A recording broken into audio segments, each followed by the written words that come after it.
¿Qué tal? Muy buenos días. El día de hoy vamos a revisar algunos aspectos que tienen que ver con la forma. Es importante el contenido, pero la forma tiene mucha relevancia en la estructura de un documento académico y ahorita vamos a ver de qué manera lo podemos articular. Voy a compartirles una eh, presentación para que tengamos una idea muy clara sobre en qué consiste esta estructura del documento académico, de un trabajo académico. Em, Bien, vamos a ver. eh, el- un trabajo académico o una investigación específicamente van cambiando de forma. A veces se plantea de alguna forma en particular y va cambiando y se va diversificando en el camino.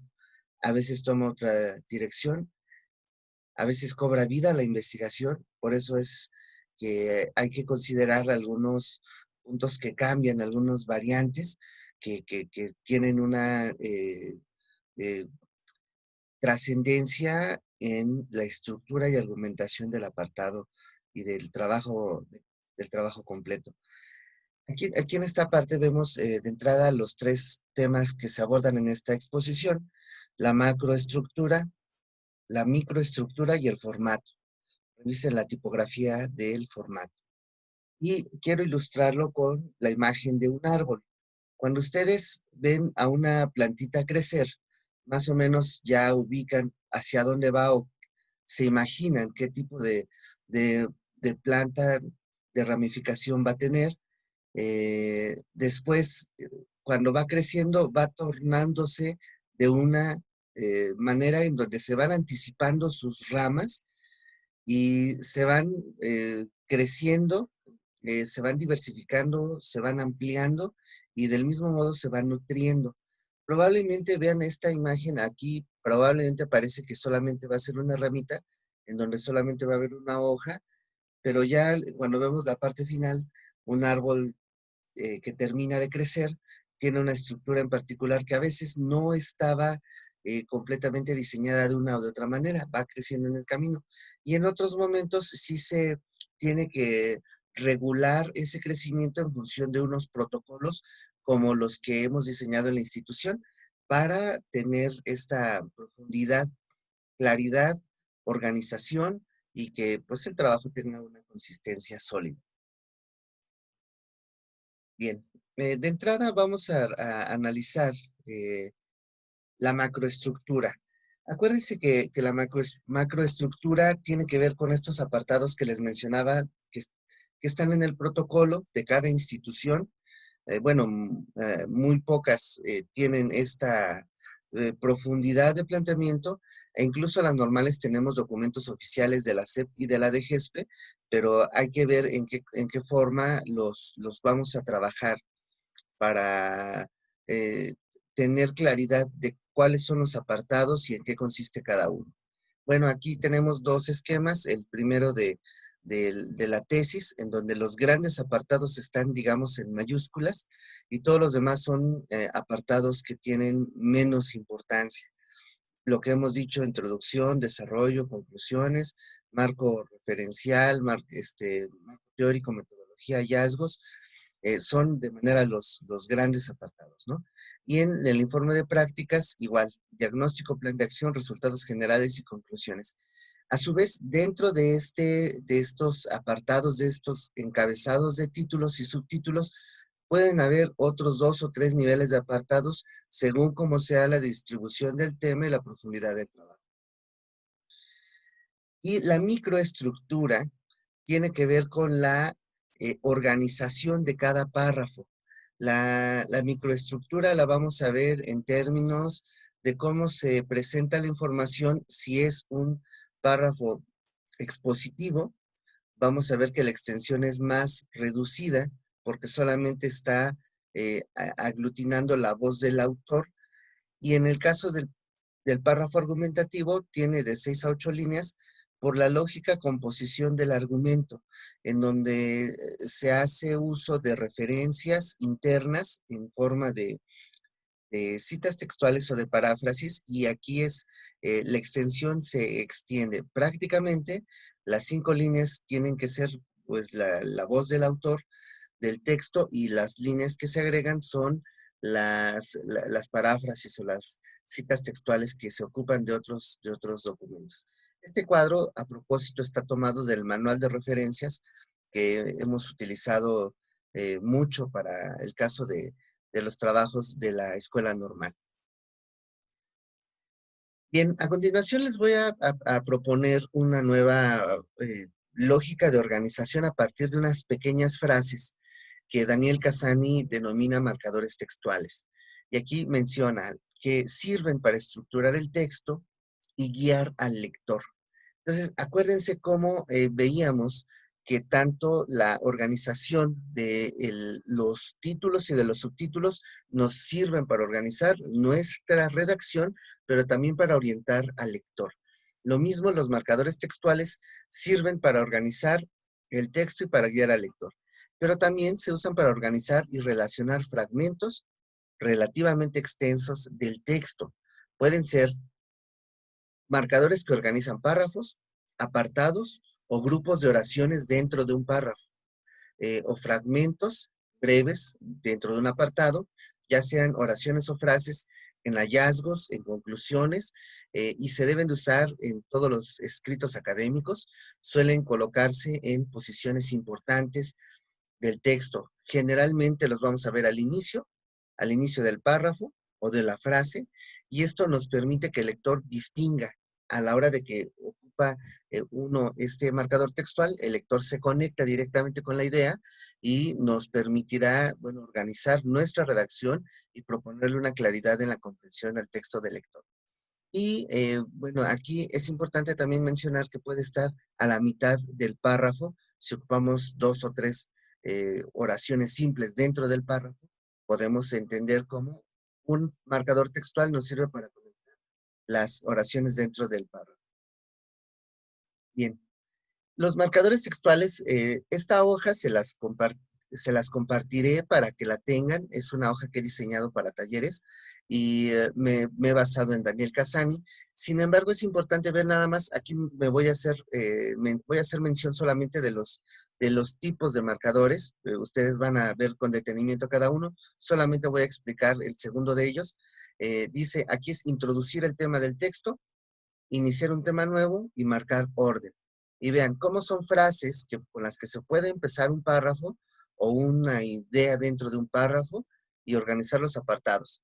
De entrada, ante todo, para empezar, es importante definir la inclusión educativa como, ¿no? Antes de, nada antes de, luego, después, además. En primer lugar, hay que mencionar los aspectos de la planeación, y en segundo lugar, se abordarán los temas referentes a la evaluación. O sea, nos sirven para organizar la exposición que tenemos en un párrafo o párrafos. En primer lugar, primero, primeramente. En segundo lugar, segundo. En tercer lugar o tercero. En último lugar, por último. En último término, finalmente. Al final, para terminar, como, etcétera. Entonces, estas frases nos dan una organización, nos menciona el orden en el que vamos presentando y prometemos que vamos a organizar más. Cuando decimos en primer lugar, quiere decir que vamos a agregar una o dos o tres veces este marcador en el orden en el que lo vamos incorporando. Entonces, la frase temática puede decir, eh, el concepto que se aborda en este trabajo tiene que ver con la devolución y la asignación. Entonces, ustedes pueden mencionar, en primer lugar, vamos a abordar la devolución y en segundo momento vamos a explicar la calificación. De esa manera podemos irlos incorporando y le da mucha vista y organización a nuestro texto. Bueno, mencionaré los subtítulos, marcadores para distinguir, restringir o atenuar. marcadores para continuar sobre el mismo punto, marcadores para hacer hincapié o demostrar algo, para detallar, para resumir, para acabar, para indicar tiempo, para indicar espacio, para indicar causa, para indicar consecuencia, para indicar condición, para indicar finalidad, para indicar oposición, para indicar objeción, para indicar opinión. Este es muy importante porque ya se subraya la entrada del verbo en primera persona y luego en algunas otras alternativas a decir, eh, Casani dice que, Piaget dice que, menciona. Pues, o sea, sí son formas muy lógicas que de repente se convierten en muletillas de nuestro trabajo y hay que diversificarlas a partir de los sinónimos, como les recomendaba en una sesión anterior. Aquí hay que hacer uso de las afirmaciones, declaraciones y explicaciones, ¿no? Traducidas en verbo para tercera persona. Los autores insisten en que, ¿no? El profesor reitera su planteamiento respecto a, los autores exponen, desde esta teoría se sostiene que, y ya, se elabora de una manera muy diversificada la argumentación. Bien, vamos a pasar a este otro apartado, que es el de formato y ortotipografía. Eh, Habíamos revisado de manera muy general a principios del curso esta noción de ortotipografía. No solamente es la ortografía, que es la corrección al escribir conforme a las reglas, y la ortotipografía, que es la corrección a escribir en función de la forma. Entonces, también hace unas sesiones veíamos que hay modelos de citación o modelos de aparato crítico, en donde entra el modelo de Vancouver, MLA, el sistema Harvard, el sistema APA. Entonces, son formatos específicos que rigen la manera en cómo se hace una cita y cómo se estructura un texto en cuanto al formato. Entonces, pongamos mucha atención cuando decimos que se hace algo en mayúsculas y minúsculas, o cuando decimos que se hace algo en altas y bajas. Veamos aquí, las versales son las que se conocen como mayúsculas simples. Las versalitas son una combinación, que es una tipografía en donde se ocupan, en el formato del procesador de textos, se ocupan mayúsculas y minúsculas, mayúscula en cada palabra que intentamos subrayar o que la debe de llevar, pero a la hora de convertirlos en versalitas quedan altas y bajas. Y la primera letra, que era mayúscula, sigue conservando la estructura, pero las demás bajan al nivel de la minúscula, pero conservando la estructura de las mayúsculas. Entonces, esta es una tipografía que se ocupa para los títulos, y bueno, es importante que se sepa, y también para siglas y acrónimos, pero en otro formato, que es el formato Harvard y el modelo de Chicago. Sin embargo, nosotros para el formato APA, esto solamente va a ser para el caso de eh, del, de los encabezados, del título, del primer tipo de encabezado, de los títulos. Bueno, y aquí, bueno, esta imagen me parece muy ilustrativa, porque cuando nosotros estamos trabajando en un texto es importante cuidar el formato. Pareciera que es muy simple y algunos podrían decir que, bueno, lo más importante es el contenido, profe, pues qué importa si me falta el interlineado de 1.5, pero son normatividades que hay que cumplir porque eso nos dan una solidez en cuanto al trabajo editorial que hacemos dentro de las escuelas o dentro de las empresas editoriales o de las industrias que se dedican a este tipo de productos. Entonces, bueno, vamos a ver en qué consiste la ortotipografía. Aquí les presento el documento de trabajo que ocupamos hasta apenas a esta generación. Se denomina formato para documentos de grado y es el que tenemos. Se los voy a compartir en esta versión preliminar como está. Probablemente se una al documento de manual de referencias, pero mientras es una producción independiente de la escuela normal y bueno, vamos a continuar. Aquí de lo que viene prescrito en este documento es el tipo de letra, el espaciado, la medida de la imagen, el interlineado, la tipografía, el orden de la información, todo. Cuando cuando ya tengan su documento preliminar, ya revisado, firmado, ya en las últimas anotaciones de dedicatorias, y incorporan todos estos documentos, ¿no? Esto va a ser dentro de un año, estarán en estos menesteres. Ahora, aquí es importante ver que, bueno, no me interesa tanto verlo ahorita, sino esto lo van a ver después, y esto sí se hace en 5 minutos, entonces no tiene tanta relevancia. Específicamente para la producción editorial de una institución educativa, bueno, los documentos deben de llevar una portadilla, porque aquí viene el logo de las normales del Estado de México, pero aquí ya viene el logo de la escuela normal. Abajo viene el nombre de la escuela normal, viene el nombre completo del título asignado al documento recepcional, espacio en blanco, luego el nombre del autor, nombre completo.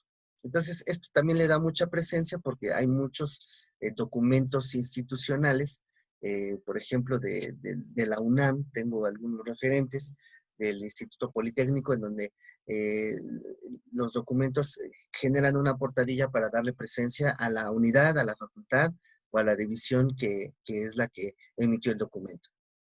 Nosotros estamos incorporando esto en la norma. Y después viene el índice. Nosotros ya revisamos en el caso de Daniel Casani, de afilar el lapicero, las características conceptuales y las funciones del índice. Sin embargo, recuerden que en la parte final de la tabla menciona qué recomendaciones hay que seguir para la estructura, acción del texto y, por el otro lado, para el caso de la lectura. Nos sirve al lector y al escritor eh, conocer la profundidad, la finalidad de los índices y de los títulos y de los subtítulos. Entonces, cuando nosotros metemos todos estos apartados al índice, ya nos damos una idea muy clara de la organización del texto y podemos ya incluso navegar dentro del texto. Aquí estas recomendaciones, bueno, tienen que ver con que se genere el índice con la tabla de contenido, que es un recurso del procesador de textos.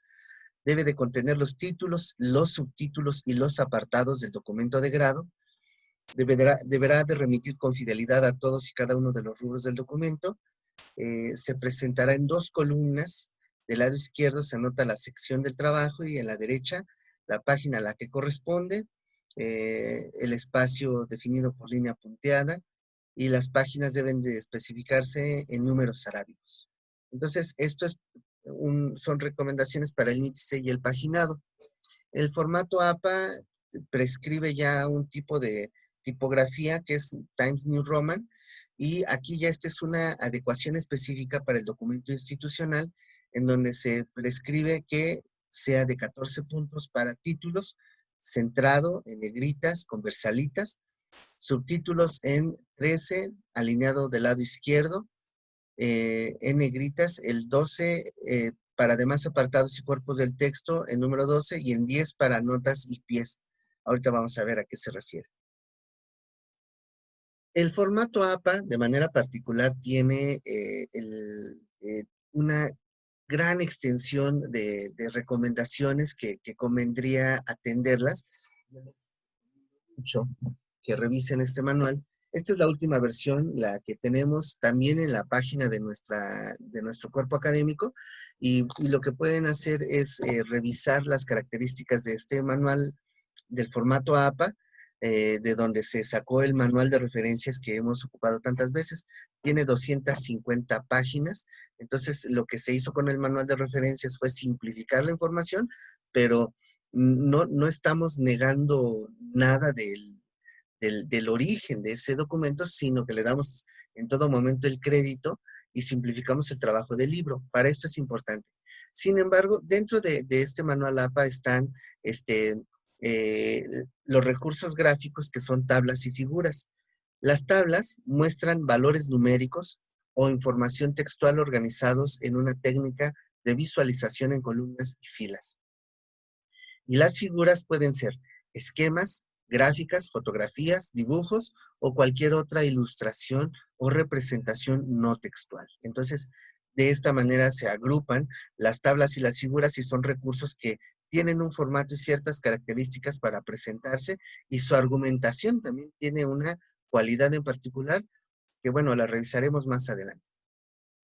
Aquí este es un ejemplo de tabla. Vean, aquí está el formato el nombre de la tabla, negritas al inicio, texto simple, Times New Roman, 12 puntos, centrado conforme al recurso, y luego viene este color ya puede ser un estilo editorial de cada uno o de cada institución. Tendríamos que preguntar si hay posibilidad. Y vean cómo quedan los encabezados, los niveles de encabezados en función de la tipografía, de la fuente, tamaño, del subrayado, versalitas, texto simple, itálicas o bastardillas, itálicas simples. Entonces, es lo que podemos tener. Esto está en el documento que se les proporciona. Y del mismo modo, en la parte de abajo viene la nota en cursivas simples, Times New Roman, 10 puntos, y está la explicación de a qué se refiere la tabla. Del mismo modo está la figura, y acuérdense que hay una numeración porque hay un índice de tablas y un índice de figuras, y está después la figura. Esta es la portada del manual de referencias cuando nació, y quiero mencionar que esto nació en el gobierno de Peña Nieto todavía. Esta era la imagen institucional que teníamos, y bueno, por eso cambia a la imagen que tenemos ahora. Igual, Times New Roman, 12 negritas en el nombre del recurso, el número, simple en el nombre, perdón, dije nombre, es este tipo de recurso.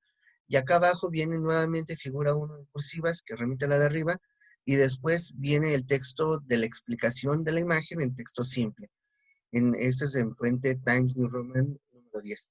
Ahora, aquí hay que ver que es importante resaltar que si saben ocupar la nueva actualización de APA, desaparece la parte de arriba porque se refiere abajo, pero ya serán ajustes y criterios institucionales los que rijan esta forma de utilización de la ortotipografía.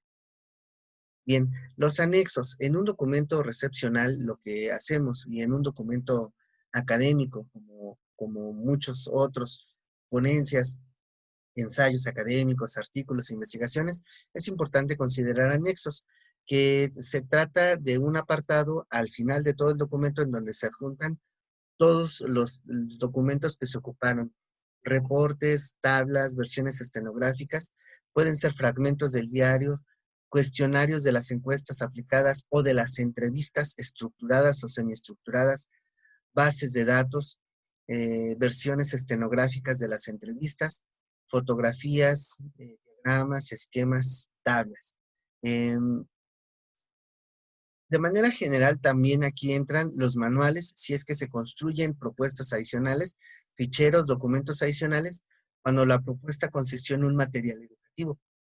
Se puede considerar la opción de adjuntar como un archivo independiente para que conserve sus características individuales, es decir, que tenía otra tipografía muy diversificada y todo, que no es necesariamente Times New Roman, porque fue un material didáctico para niños de primero, de tercer grado, y entonces va a cambiar, y para que conserve su lógica, la esencia de su composición, con diversidad de tipografía, colores, recursos. Entonces, algo que se puede hacer es incluir como un documento aparte para que conserve sus características.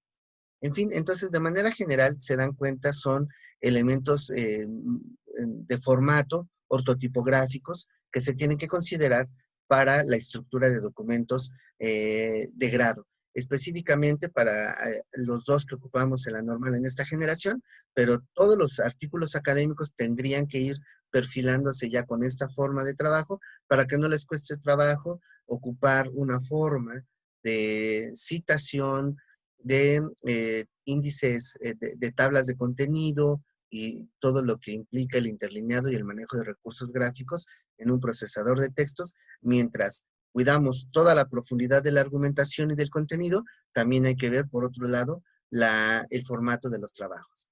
Entonces, pues hasta aquí la exposición, las referencias ocupadas para esta presentación, el libro de Daniel Casani, el manual de referencias, y este documento de documentos de grado, que es un documento de trabajo que todavía no tiene luz de manera formal, pero ya se ha consensado en la comisión de titulación, y bueno, es algo que vamos a continuar. Pues muchas gracias.